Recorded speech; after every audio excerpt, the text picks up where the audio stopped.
Today I'm here to talk to you about buying a home as an unmarried first-time home buyer. This situation is very unusual, but you can overcome the risks with planning, a lawyer, and a slightly awkward conversation or two.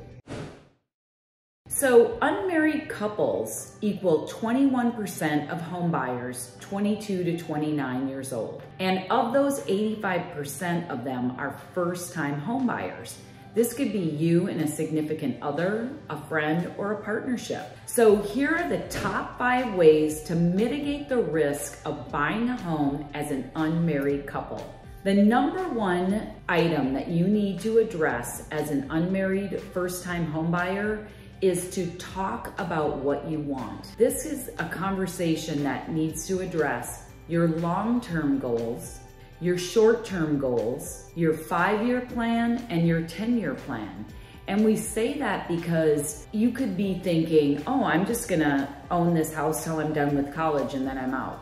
Whereas your partner is thinking they're in it long term and it's a huge investment. So when you talk about what you want, that's gonna get clarity if this is gonna be the partner for you in this home purchase. Number 2 is to write down your top 5 wants, needs, and must-have.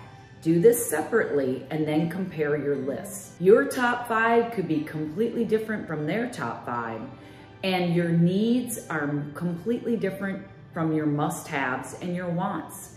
So by doing this separately, you can have a clarity for yourself, and then you can come together to compromise on what you both want. Number 3, review your finances and the financial contribution of each of you and how that will affect your payment contribution and your asset distribution later. Also, part of this review of your finances will be, is there going to be a cosigner? So a lot of times in different relationships, there's different allocation of wealth and income. Lots of times one person is the primary earner and the other person's the support. So how are you going to divide that up later? This is really important.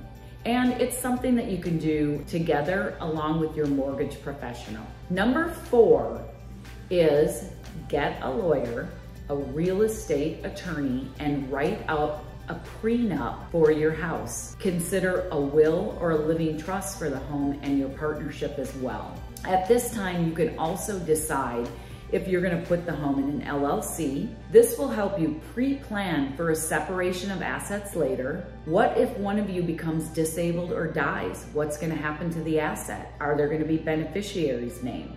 Who is responsible for repairs, utilities, and taxes? Are you gonna set up a special account that you both contribute to that can pay for all of those things and not be a stress later on? Number 5, choose the right type of title.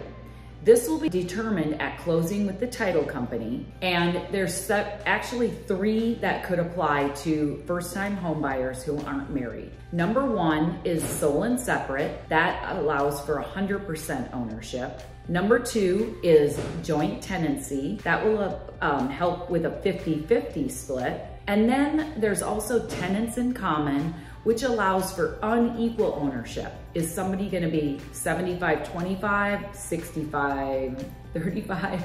You know, whatever the number you guys come up with, that is gonna be applied under tenants in common.